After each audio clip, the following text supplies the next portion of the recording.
Welcome to the deep dive. Today we're digging into something, something pretty sneaky that pops up around tax time every year. You know that feeling, right? When you filed your taxes and you're kind of hoping for, maybe expecting a refund, a little bit of anticipation. Exactly, that anticipation. Well, it turns out that exact feeling is what cybercriminals are counting on. They're turning that hope into, a vulnerability. Mm-hmm. So today's deep dive focuses on this really common scam: fake emails. Emails that look like they're from the income tax department promising you a big tax refund. Right. It's a classic example of how they play on our expectations, and honestly, understanding how it works is your best shield. And that's pretty much our mission today. We want to break down exactly how these scams work. We've got some specific examples, real ones from the source materials we looked at. We'll show you the red flags, the sort of psychological buttons they push, and crucially, give you some solid practical things you can actually do to protect yourself. Right. Avoid losing money or having your identity stolen. Think of this as your shortcut to getting smart about this particular online threat. Okay, let's get into it. The timing seems key here, doesn't it? These scams really ramp up during India's tax season. Oh, absolutely. It peaks then. It makes perfect sense, right? Millions of people have just filed their ITRs, their income tax returns. They're waiting, sometimes eagerly, for news about their refund. And that's the window the fraudsters jump into. So they send these emails. What's the hook? The hook is often a promise of a pretty big refund. We've seen examples mentioning amounts like 60,000 rupees. Significant money. Wow. And the subject lines look plausible too, like income tax refund for assessment year 2024-25. It grabs your attention. Yeah, that would get my attention. Exactly. It plays on that hope, maybe makes you a little less cautious than you normally would be. They know people are looking for that confirmation. So, okay, you open the email. What's the actual trick inside? What makes it seem legit? Well, besides the official look, they often include this fabricated rule. They'll claim something like refunds over 25,000 rupees need manual verification. Annual verification. Yeah, and they'll invoke official-sounding bodies. They'll say it's as per latest RBI and PMLA norms, the Reserve Bank of India and the Prevention of Money Laundering Act. Okay. Sounds plausible. It sounds very plausible, but it's completely made up. It's just designed to make you feel like, oh, okay, this is a real process I need to follow to get my money. Yeah. Creates a false urgency. So they're banking on you not questioning that specific regulation. Precisely. And then the inevitable link or attachment. What happens if you actually click on it? Are these just basic fake websites? Not anymore, unfortunately. They're often quite sophisticated. The links might lead to fake income tax websites that look remarkably like the real government portals.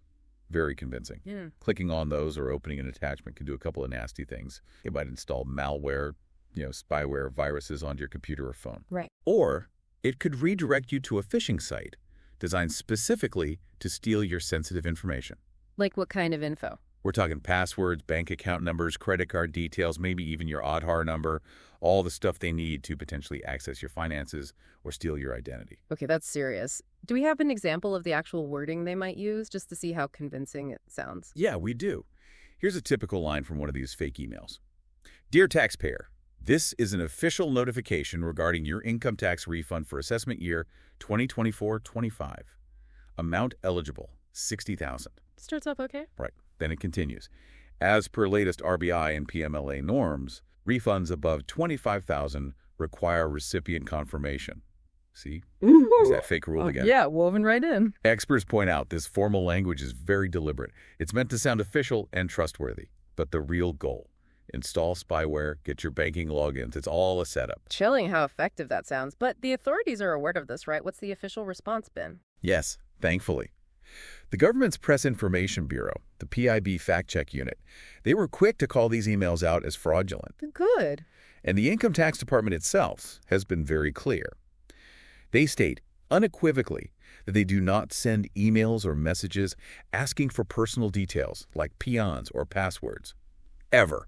That's a key point. They just won't ask for that stuff via email. Never. That's your first big red flag right there. Yeah. If someone's asking for that via email, claiming to be the tax department, it's almost certainly a scam. So if they don't send emails like that, what do they advise people to do if they get one? Their advice is really straightforward and urgent. First, just don't reply. Don't engage at all. Okay. Second, and this is critical, don't click any links in the email And don't open any attachments, no matter how curious you are or how legit it looks. Right, don't click. And also, don't even copy and paste the link into your browser thinking that's safer. It might not be. Just avoid interacting with it completely. Okay, that makes sense. So let's pivot to what people can do proactively. What are the shields, the concrete steps you can take if one of these lands in your inbox? Right, the practical stuff. It boils down to a few core actions, really. First, as we said, don't respond. Simple but effective. Got it. Second, don't click anything. Don't open attachments. We can't stress that enough. Okay. Third, keep your defenses up. Make sure your antivirus software and firewalls are installed and, importantly, kept updated on your computer, your phone, all your devices. Think of it like keeping your vaccinations current. Good analogy. And fourth, report it. Reporting these phishing attempts helps everyone. It helps the authorities track them down.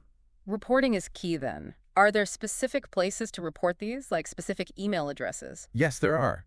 And using the right one is helpful. If the fake email claims to be from the Income Tax Department, you should forward the entire email to webmanager at incometax.gov.in. Okay, webmanager at incometax.gov.in. Correct. Yeah. But if it seems like a more general phishing attempt, maybe not specifically tax-related, you can report it to the national agency, CertIn. Their address is incident@certin.org.in. Incident@certin.org.in. And when you forward it, try to include the full email header, if you know how. That contains technical details that really help the investigators trace where it came from. That's really useful info. So wrapping this part up, it really feels like individual awareness and caution are paramount here. Absolutely. Phishing scams like this are incredibly common. They're one of the biggest cyber threats out there. And they get particularly dangerous when they latch on to things like government services, tax refunds, situations where people are expecting some communication and might let their guard down. So while the Income Tax Department and other agencies are working hard to raise awareness and fight these scams, ultimately your own vigilance is the first and maybe the most important line of defense. Just taking that extra moment to pause, think critically, be a little skeptical.